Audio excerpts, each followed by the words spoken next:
Bonjour à tous et bienvenue sur le podcast Le Sport à la Loupe. Aujourd'hui, on va parler d'un sport qui est devenu un phénomène au fil des années, c'est donc le marathon. Il y a 800 marathons par an dans le monde et on estime à plus d'1 million le nombre de coureurs qui courent ce marathon par an. Et pour parler de ce phénomène, on va... Oh Sandra, qu'est-ce que tu fais là? Mais on parle marathon aujourd'hui? Eh, apparemment, regarde. Ah mais voilà, j'étais justement en train de faire le mien. Petite précision, alors, j'ai un t-shirt marathon mais j'ai jamais fait de marathon. Alors moi non plus. C'est un marathon par équipe donc j'ai un peu triché pour ce podcast. Je n'ai pas fait de marathon, mais cependant effectivement il y a quand même beaucoup de marathons en tout cas dans J'en le... parlais avant que tu arrives d'ailleurs. Bah voilà, dans le monde et prochainement il me semble en plus qu'il y en a un. Et puis du coup on s'est dit quand même qu'on allait vous raconter, vous le savez bien, un petit peu les origines du marathon. Et c'est vrai que les origines sont assez diverses quand même et notamment ça vient un petit peu toujours de l'Antiquité grecque. Donc il y a des mythes bien évidemment, donc on s'est dit qu'on allait également vous les raconter. Alors tout débute il y a très longtemps vu que c'est en 490, donc avant Jésus-Christ, donc avant JC. Et c'est Phidippides, un Hellène qui aurait couru de Marathon à Athènes pour délivrer en fait un message. Donc Marathon à Athènes, c'est à peu près 40 km. Et le jeune homme voulait annoncer la victoire contre les Perses à l'issue de la bataille donc de Marathon lors de la première guerre médique. Et arrivé à bout de souffle, sur l'aéropage, il serait mort après avoir délivré son message. Cependant, ce premier mythe a été bien évidemment déconstruit, même si je pense quand même que tout le monde pense que c'est effectivement suite à Phidippides. Et cette version est complètement on va dire un mythe. D'accord. C'est vraiment une construction mythique comme ils aiment bien faire ça donc, dans l'Antiquité. Et elle est contredite par celle de l'historien Hérodote, qui, pour lui, en fait, c'était pas Phidippides qui a été envoyé, en tout cas, pour délivrer ce message de victoire, parce que c'était un messager qui s'appelait Euclès. Mais par contre, Phidippides, lui, aurait été envoyé pour aller, donc, du coup, chercher des troupes à Sparte, donc à une distance de plus de 200 km. Ah oui, donc c'est 5 marathons presque. Il l'a fait en 36 heures apparemment. Oui, d'accord. Donc du coup, voilà. Donc, ça se joue un petit peu entre les deux. Mais on va dire que justement, tout ce qui est un petit peu de l'Antiquité, de la Grèce antique, malgré tout, il y a quand même une espèce d'inspiration. Donc pour la vraie histoire de pourquoi effectivement nous avons les marathons aujourd'hui, c'est tout simplement dans les années 1890, c'est le linguiste français Michel Bréal qui participa donc au premier congrès olympique, donc c'est là où a été créé également le CIO. On a déjà parlé dans des podcasts précédents. Exactement, notamment qu'on avait fait la flamme olympique, il me semble. Donc le CIO, c'est le Comité international olympique, et Michel Bréal suggère une course à pied comme épreuve. Logique. Donc, exactement. Et donc dans 1890, si vous vous souvenez justement, c'est que les premiers Jeux olympiques étaient en 1896. Donc du coup, il a proposé cette épreuve, et il souhaitait que cette épreuve se fasse de marathon à Pnyx. En référence à la mythologie. Et alors, surtout, c'est que Pnyx, c'est là où les Athéniens de l'Antiquité tenaient leur plus célèbre assemblée. Et ça représente toujours donc, une distance d'environ, un petit peu moins de 40 km. Donc c'est pour ça aussi que, entre guillemets, on est un petit peu dans ces kilométrages-là, on va dire. Et surtout, donc, justement, pour en rapport avec la Grèce antique, il leur a dit, voyez, si nous pouvons organiser une course de marathon au Pnyx, cela rappellera l'Antiquité. Voilà. Donc malgré tout, donc voilà, ces mythes construits, on va dire, ont eu quand même un symbolisme dans l'histoire, parce que notamment, je pense que du coup, vous l'avez compris, ça s'appelle marathon, c'est parce que tout s'est passé malgré tout dans la ville de Marathon. D'ailleurs, donc du coup, encore un sport qui porte le nom. J'allais y venir après, voilà. Encore une fois, comme rugby. Ouais. Comme rugby. Et donc, comme précédemment, d'ailleurs, vous avez peut-être pu écouter le podcast sur le basket, qui lui ne porte pas du tout le nom, en tout cas, de sa ville. Et donc, bien évidemment, c'est que cette idée a enthousiasmé tous les organisateurs. Et c'est pourquoi, dès la première édition des Jeux Olympiques en 1896, il y a eu l'épreuve, donc du coup, du marathon. Mais qui donc à l'époque était sur une distance de 40 km, je suppose. De environ effectivement 40 km. Alors c'est vrai qu'il y a eu ça a beaucoup bougé, mais en tout cas on est toujours dans les alentours des 40 km. Et maintenant, la question, c'est pourquoi nous sommes exactement aujourd'hui à 42,195 Un chiffre qu'on kilomètres. connaît bien, mais pourquoi? Alors, Allons-y. pourquoi justement? Est-ce que tu le sais? Très honnêtement, je ne sais pas. Alors, c'est lors des Jeux Olympiques de Londres, donc en 1908. Alors, c'est très particulier. C'est-à-dire qu'au début, ils ont fixé en fait, le marathon à 26 miles. Donc, ce qui représente, effectivement, mais ce qui fait environ, effectivement, c'est plus ou moins 40 km. Et donc, ce marathon devait partir de la pelouse du château de Windsor et arriver au White City Stadium. Alors, pourquoi la pelouse du château de Windsor? Tout simplement parce que les enfants de la famille royale voulaient assister en fait, au départ tout simplement du marathon. Donc, à l'époque, il y avait 12 participants. Sauf que Édouard VII, lui, exige que ça se termine juste en dessous de la loge royale. Donc, ils ont dû rallonger un petit peu le parcours et on s'est retrouvé donc du coup à 26 miles et 385 verges, ce qui représente 42,195 km.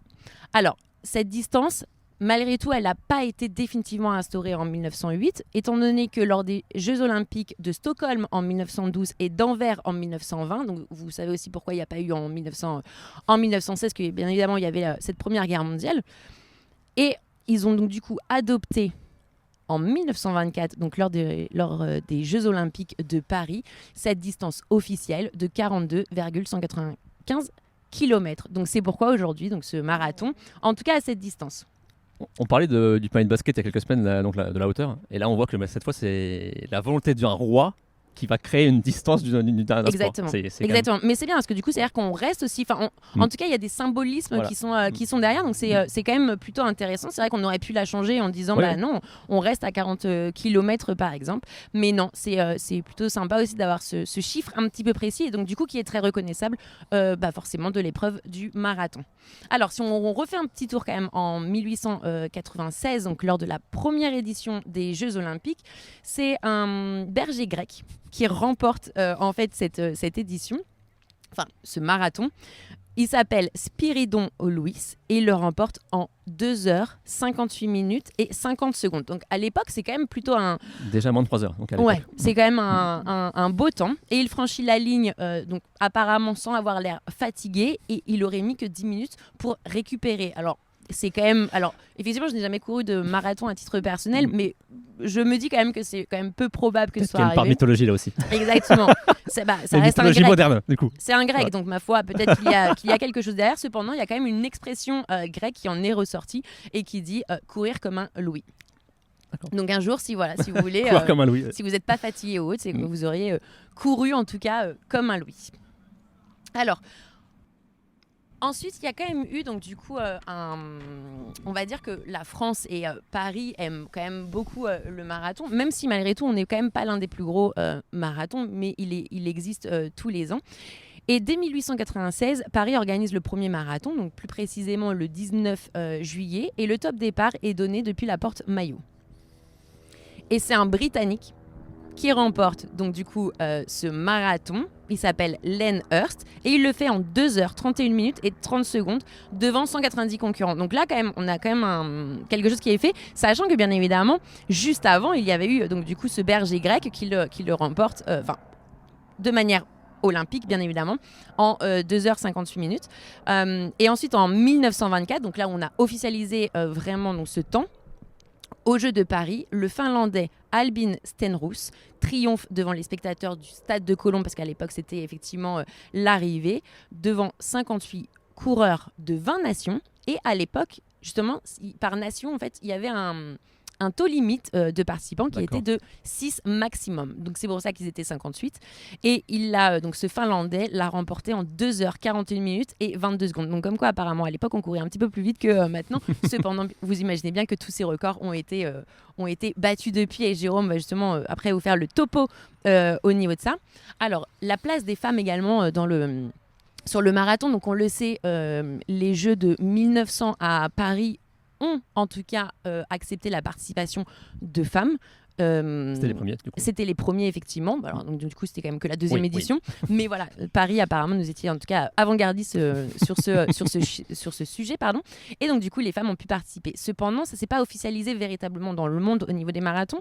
Mais il y a quand même quelques femmes qui ont eu un petit peu d'audace. Et le 19 avril 1967, pour la première fois, une femme court en tant que participante engagée au marathon de Boston, qui est une épreuve, bien évidemment, donc réservée aux hommes. Mais dans le règlement, rien ne dit explicitement qu'il est réservé aux hommes. Donc ça veut dire qu'avant ça, il n'y avait pas de marathon féminin, en fait? Non. Il n'y avait que des marathons masculins qui étaient mixtes, entre guillemets, quoi. Alors, non.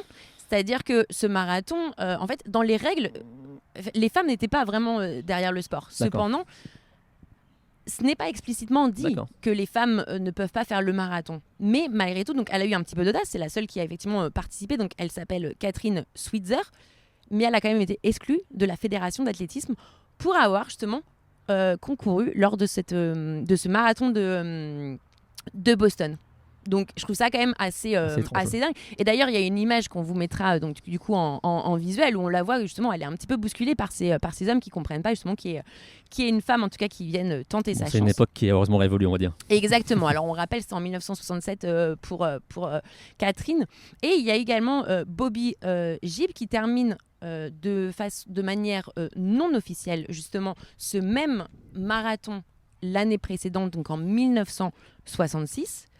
Et justement, il y a eu quand même tout un mouvement féminin, on va dire, qui s'est un petit peu levé. Et plus tard, justement, cette victoire a été reconnue par le Boston Athletic Association comme quoi elle a gagné donc, du coup, les éditions 1966, 1967 et également donc, 1968.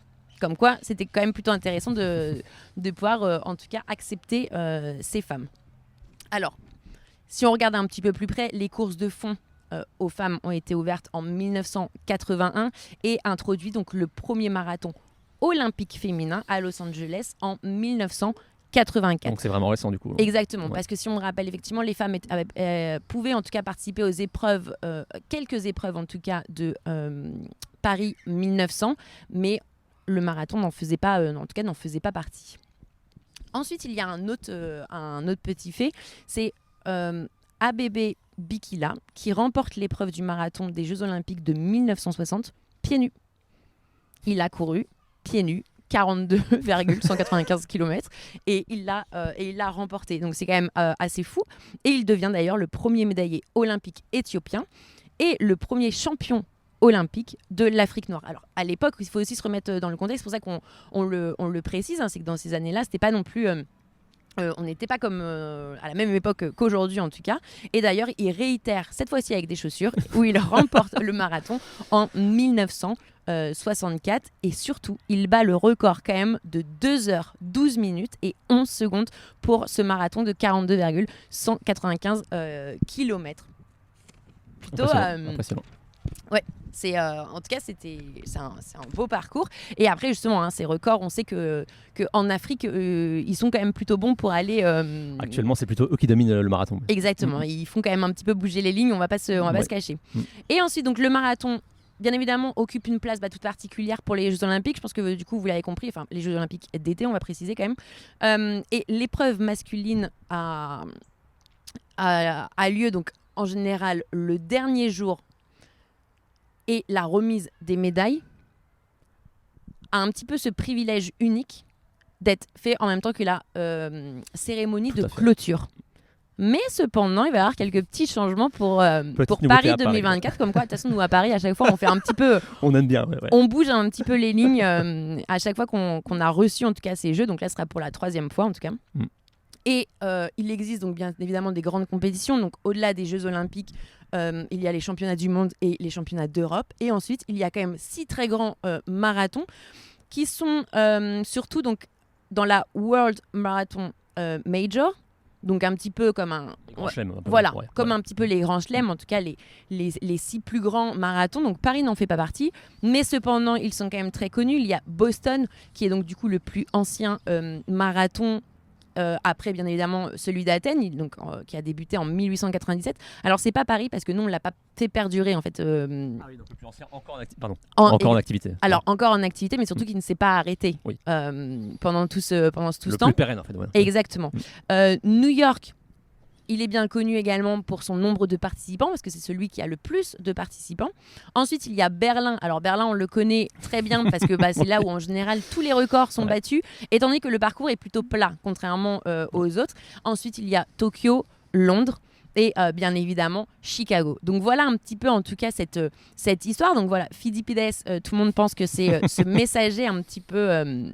victorieux pour annoncer justement cette victoire, mais en tout cas on sait qu'on est fortement inspiré par cette mythologie grecque et à l'Antiquité, qui plus est quand on parle des Jeux Olympiques, parce que de toute façon tout débute de cette ère, de cette période.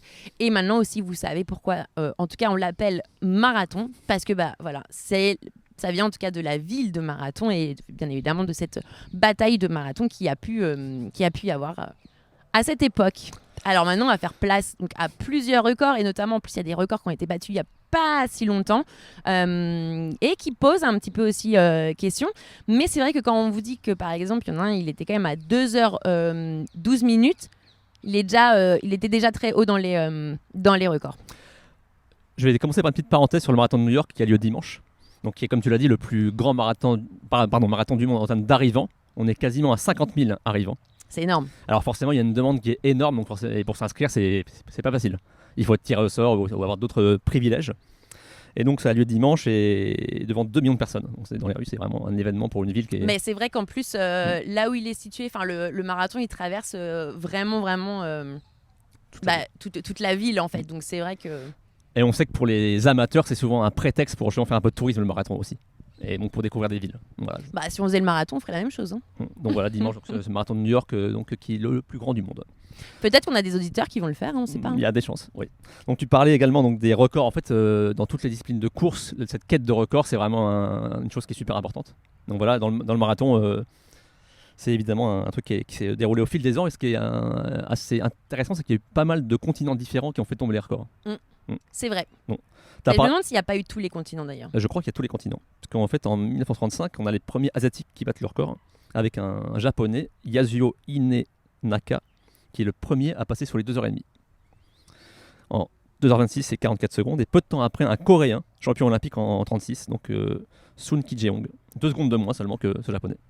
C'est vrai qu'en général, les records, ça se joue pas à grand chose quand même, parce qu'on est quand même sur attention, on est sur une même distance, et c'est vrai que c'est toujours à quelques secondes, voire les minutes. Après, il y en a, ils vont effectivement passer des caps, mais ça peut jouer à pas grand chose quand même. Dans l'après-guerre, on a un Anglais, donc Jim Peters, qui le bat 4 fois de suite. Ce record, c'est le seul qui a battu son record autant de fois à la suite. Donc il a battu son propre record, voilà, donc à c'est chaque fois. Le premier qui passe sous les 2h20 en 2h17 et 39 secondes. Là, je reviens à celui dont tu parlais auparavant, donc Abebe Bikila, donc 2 fois champion olympique, et c'est le dernier qui bat le record du monde au JO. Depuis, on le bat tout le temps hors des JO sur des parcours donc très roulants comme Berlin par exemple. Ouais. Et donc, c'est vrai qu'au vu du temps qu'il a fait, 2h et 12 minutes et quelques secondes. Ensuite, en 67, le premier océanien, donc l'Australien Derek Clayton, qui est lui le premier à passer sur les 2h10 en 2h09 et 36 secondes. Et son record, il tient 12 ans. Waouh. Et là, anecdote assez amusante, en 1981, on a un Américain, Alberto Salazar, qui croit battre le record. Oh, mais qui le bat pas ? Oui, parce qu'en fait, on s'aperçoit après coup que la distance a été mal mesurée. Et donc, que le marathon de New York, finalement, n'avait pas la bonne distance pour 148 mètres. Et donc ça veut dire que toute l'épreuve a été... Et le record n'a donc pas été homologué. Aïe. Alberto Salazar. Ça doit être dur quand même. Et en plus, il l'a appris quelques mois après. Donc un peu dur à vivre, je pense, pour ce Mais comme quoi, c'est-à-dire qu'il y a quand même des contrôles qui sont faits après sur cette distance. Alors, c'est toujours mieux de les faire avant qu'après, malgré tout. Mais... En 1988, on a donc maintenant un Brésilien, Ronaldo da Costa, qui est le premier à passer la barre des 20 km/h de moyenne. J'ai eu peur quand tu as dit Ronaldo. Non, c'est pas Ronaldo le footballeur. J'avais vu qu'on était passé sur un autre sport. Et d'ailleurs, c'est le premier du record du monde à Berlin. D'accord. Ah, et c'est pas le dernier. Non, c'est pas le dernier, parce que comme on vous l'a dit, effectivement, le marathon de Berlin, c'est celui qui a fait tomber beaucoup de records. Alors maintenant, le 21e siècle, c'est vraiment l'ère où les Kenyans et Éthiopiens ont pris le pouvoir. Maintenant, c'est vraiment depuis eux qui dominent le marathon masculin. Et donc en 2003, Paul Tergat, un Kenyan, qui est le premier à passer sous les 2 heures 5 minutes. Quand on s'approche des 2 heures, c'est vraiment qu'il y a une performance qui est Là, derrière. on s'en rapproche vraiment. Ensuite, on aura un nom que je pense que les spécialistes connaissent bien, Haile Gebrselassie, champion olympique du 10 km 2 fois en 96 et 2000. Après, il s'est mis au marathon parce que souvent les coureurs commencent par la piste, en faire du 5 ou 10 000, et en vieillissant, entre guillemets, ils passent sur des longues distances donc le marathon. Oui, et puis après, ça peut être aussi un bon moyen de se préparer aussi pour commencer un petit peu par ces plus petits qui sont déjà très grands pour nous, j'ai envie de dire. Et donc ce Haile Gebrselassie, il bat le record du monde 2 fois en 2007 et 2008. Donc il est éthiopien, et depuis, les Kenyans ont pris le pouvoir. Avec un Jusqu'à nom très récemment d'ailleurs. qu'on connaît bien, et d'ailleurs les spécialistes disent que c'est le plus grand coureur de marathon de l'histoire, donc Eliud Kipchoge, qui bat le record du monde du marathon 2 fois en 2018 et 2022 avec une marque à 2h01 et 9 secondes. Mais lui, il a également il était le premier à courir le marathon en moins de 2 heures en conditions non officielles. Mais voilà, parce que pour l'instant, on n'a pas encore eu ce côté en dessous de 2 heures. Oui, mais pourtant on s'en rapproche avec, On s'en rapproche de plus en plus. avec donc un autre Kenyan beaucoup plus jeune que lui, parce qu'il y a quasiment 40 ans, Kipchoge. Donc par contre Kelvin Kiptoum, qui le 8 octobre 2023, donc Ouais, tout donc récemment, très récemment. seulement 23 ans, il bat son record du monde, donc 2h0 minutes et 35 secondes à Chicago, avec quelques questions autour de lui pour plusieurs raisons. Déjà son âge, puisque Mais il est très jeune, c'est vrai que... Comme on l'a dit auparavant, le marathon, c'est plutôt pour des coureurs assez, entre guillemets, âgés. Oui, et puis en fin de surtout carrière. aguerri. Voilà. Donc, parce que là, il est quand même, il a fait que 3 marathons, il me semble. Et surtout, ce Kelvin Kiptoum n'a aucune référence en jeune. Voilà. Il vient un peu de nulle part, on va dire. Donc on sait, et en plus, je crois que quand même, donc du coup, si on calcule un petit peu, on est quand même au-delà ou un petit peu vers les 30 secondes, ce qui, comme on le dit, c'est quand même énorme quand on voit qu'en général, ça se joue à pas grand-chose. Donc effectivement, bien évidemment, il a tout le mérite pour ce côté-là, mais on peut aussi se poser beaucoup de questions sur, en tout cas, ses capacités physiques, en tout cas, pour pouvoir aller faire tomber un record aussi proche des 2 heures également, en étant âgé seulement de 23 ans. Il est également le premier qui franchit la barre des 21 km/h. Il est à 21,00 pile. Bah, en même temps, faut qu'il court vite. Hein. Et donc, Kipchoge et Kiptoum ne se sont jamais affrontés encore en marathon. Donc, Mais donc forcément, on se dit Paris 2024. il y a peut-être quelque chose quand Ça même peut être qui... l'occasion d'avoir un duel de Kenyans. Donc, ce qui se pourrait être sympa. Et puis en plus, si en plus on pouvait aller faire tomber ce record en dessous des 2 heures, à Paris, ce serait belle pub pour les JO de Paris. Vraiment, ce serait merveilleux parce qu'en fait, quand on le regarde depuis le tout début, c'est que tous ces vainqueurs, aucun au-delà de 3 heures, aucun en dessous de 2 heures. Donc ça se joue quand même sur cette tranche-là.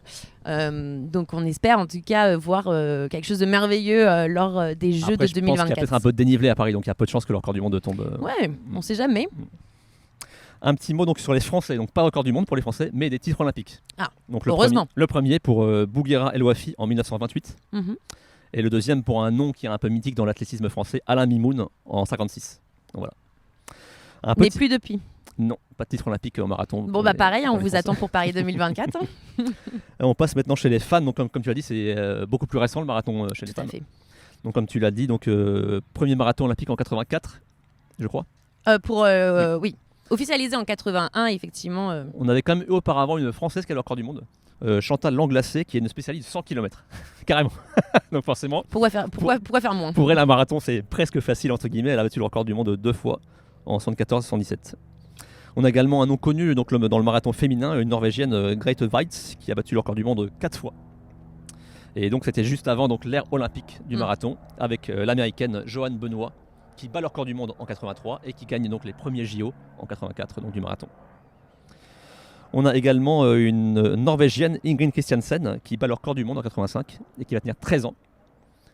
Et là, c'est la première africaine qui prend le record du monde, encore une fois une Kenyane en 98, Tegla Lorup. C'est quand même fou de voir quand même toutes ces personnes qui ont fait perdurer en fait des records pendant déjà plus d'une décennie. C'est quand même bravo à ces personnes-là. Mais c'est vrai qu'aujourd'hui, en tout cas, c'est maintenant plus compliqué de pouvoir garder ces records autant de temps. Il y a de plus en plus de concurrents en plus. On parlait des continents, donc là on a la première asiatique qui bat le record du monde en 2001, Naoko Takahashi. Elle est la première qui passe la barre des 2h20. Enfin, elle passe en dessous plutôt forcément. Oui. Et elle gagne les JO également en 2000. Et après, on a un nom également connu dans le fond, mais féminin, donc l'anglaise Paula Radcliffe, qui bat le record du monde 2 fois en 2002 et 2003. Et ça va tenir 16 ans pour elle. Donc, à mon avis, ce sera une des dernières qui le tiendra aussi longtemps. Après, c'est un peu comme chez les hommes, c'est l'avènement donc, des Kenyanes et Éthiopiennes avec Brigid Kosgei en 2019, qui bat son record du monde. Et comme chez les hommes, le record du monde a été battu très récemment. Oui. Avec une Éthiopienne, donc Tigist Assefa, en septembre 2023, à Berlin, en 2h11 et 53 secondes. Elle le bat de plus de 2 minutes. Donc, Voilà, c'est vraiment... donc ça c'est énorme. Donc toujours sur le marathon de Berlin, comme on l'a dit tout à l'heure, c'est là où les records tombent.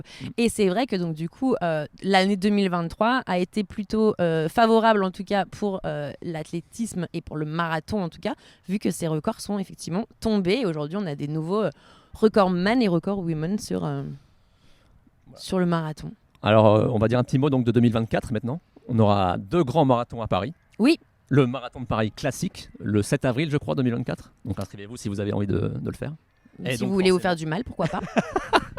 Et donc forcément, le marathon des JO 2024. Tout à fait. Mais il me semble qu'il y a une petite particularité aussi parce que, je ne sais pas si vous vous souvenez, mais quand on vous parlait justement du Tour de France de vélo, il y avait effectivement l'étape pour les amateurs. Et je crois que Paris 2024 fait également quelque chose. Tout à fait. Donc à on a côté. Ce qu'on appelle le marathon pour tous. Voilà. Donc bien évidemment, où là, tout le monde peut s'inscrire. Tu peux au moins se préinscrire déjà.